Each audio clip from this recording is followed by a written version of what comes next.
మాత్రం చిట్టి కథ కాదు, చిరకాలం గుర్తుంచుకోవాల్సిన కథ. అందరికీ నమస్తే, నేను మీ కళ్యాణి. ఈరోజు మరో చిన్ని కథతో మీ ముందుకు వచ్చాను. నిన్న నా స్నేహితులు ఒకరు అన్నారు, మీరు చిన్ని కథ అని చెప్పి ఓ పెద్ద కథలు చెప్పేస్తున్నారండి అని.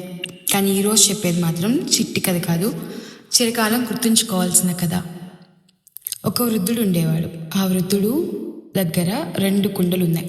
2 కుండలతో రోజు నది దగ్గరికి వెళ్ళి నీళ్లు తీసుకొచ్చి తన తొట్టిని నింపుకునేవాడు. అయితే ఆ 2 కుండల్లో ఒక కుండ క్రాక్ ఇచ్చింది. సో క్రాక్ అంటే మనకు తెలుసు కదా, పగుళ్ళు ఇచ్చింది. అలా రోజు వెళ్ళి వస్తూ ఉండేవాడు. చాలా రోజుల తర్వాత ఆ క్రాక్ ఉన్న కుండకి బాధేసింది. అయ్యో, ఈ వృద్ధుడు ఈ వయసులో అంత దూరం వెళ్ళి 2 కుండలతో నీళ్లు తెచ్చుకుంటున్నాడు.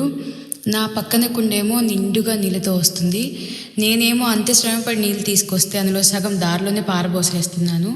నా వల్ల ఇతనికి ఎంత అన్యాయం జరుగుతుంది అని చాలా బాధపడుతూ ఉండేది. ఒకరోజు ఇదే మాట వృద్ధుడితో అనింది. ఆ రోజు వృద్ధుడు అన్నాడు అని ఒక చిన్న నవ్వు నవ్వి, రేపు మనం వెళ్తాం కదా, అప్పుడు నువ్వు దారిలో చూడు అన్నాడు. రోజులాగే ఈరోజు కూడా ఆ వృద్ధుడు 2 కుండలు తీసుకుని నదికి వెళ్ళాడు. నది నుంచి వచ్చేటప్పుడు కుండకి నిన్న వృద్ధుడు చెప్పిన మాట గుర్తొచ్చింది. అరే, నిన్న తాత దారంతా గమనించమన్నాడు కదా, ఎందుకబ్బా అని చెప్పి అప్పటిదాకా ఏదో ఆలోచనలో ఉన్న తను ఆ దారిని గమనించడం మొదలుపెట్టింది. దారి నిండుగా ఉన్న కుండ వైపు ఎండిపోయిన గడ్డుంటే, ఈ పగిలిపోయి ఉన్న కుండ వైపు రంగురంగుల పూల చెట్లున్నాయి. చూడ్డానికి పెద్ద పూల వనంలాగా అనిపించింది. ఆ దారంతా రంగులమయంగా ఉంది. ఇదేంటి అని చెప్పి ఇంటికి వచ్చాక తాతగారిని అడిగింది. అప్పుడు తాత చెప్పాడు, నువ్వు పగిలిపోయావని నాకెప్పుడో తెలుసు. నీ నుంచి వచ్చే నీళ్ళు వృధా కాకూడదని ఆ దారంతా నేను విత్తనాలు నాటాను. ఆ విత్తనాలే నువ్విచ్చిన నీళ్ళతో ఈరోజు రంగురంగుల పూల మొక్కలుగా అయ్యాయి. నేను ఆ పూలు తీసుకుని రోజు నా దేవుణ్ణి ఆరాధిస్తున్నాను. ఆయన ఆశీర్వాదంతోనే ఇంకా ఆరోగ్యంగా జీవిస్తున్నాను అని ఆ కుండకు చెప్పాడు.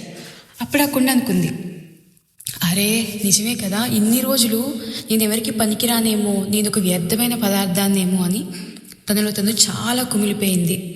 ఎప్పుడైతే ఈ తాత చెప్పాడో, ఆ పూలు చూశాడో, అప్పుడే కుండకు అర్థమైంది, ఎంత వ్యర్థమైన వస్తువైనా ఎవరో ఒకరికి అపురూపమైందని.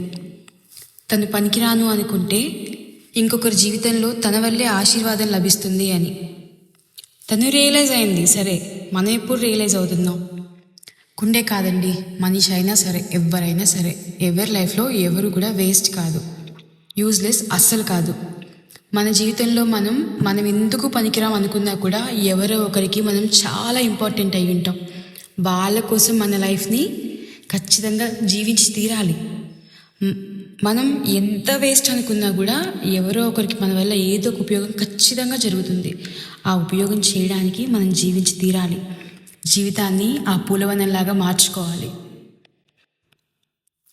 ఈ కథ చెప్పడం వల్ల నాకు ఎలాంటి వ్యూస్, లైక్స్ నేను ఎక్స్పెక్ట్ చేయట్లేదు. కానీ నేను కూడా అప్పుడప్పుడు ఇన్స్టాగ్రామ్లో చిన్న స్టోరీస్ విని లేదా షార్ట్స్ చూసి నా లోగా ఉన్న డేని ఎంతో కొంత బూస్ట్ చేసుకుంటాను. కొన్ని కనెక్ట్ అవుతాయి, కొన్ని స్క్రోల్ చేస్తాం, కొన్ని చదువుతాం, కొన్నిటిని మన రియల్ లైఫ్కి మనం అనుకుంటాం. అంటే ఇందులో మనం కూడా ఉన్నామేమో, ఇది మనలాగే జరుగుతుందేమో అని మనం అనుకుంటాం. సో అలాగే నా కథ నేను చెప్పిన కథ ఎవరైనా ఒకవేళ విని వాళ్ళు లైఫ్లో ఒక 1 సెకండ్ మోటివేట్ అయినా కూడా చాలు. సో అదే ఎక్స్పెక్ట్ చేస్తున్నాను, అంతకన్నా ఎక్కువ ఎక్స్పెక్ట్ చేయట్లేదు. Thank you again, me Kalyani.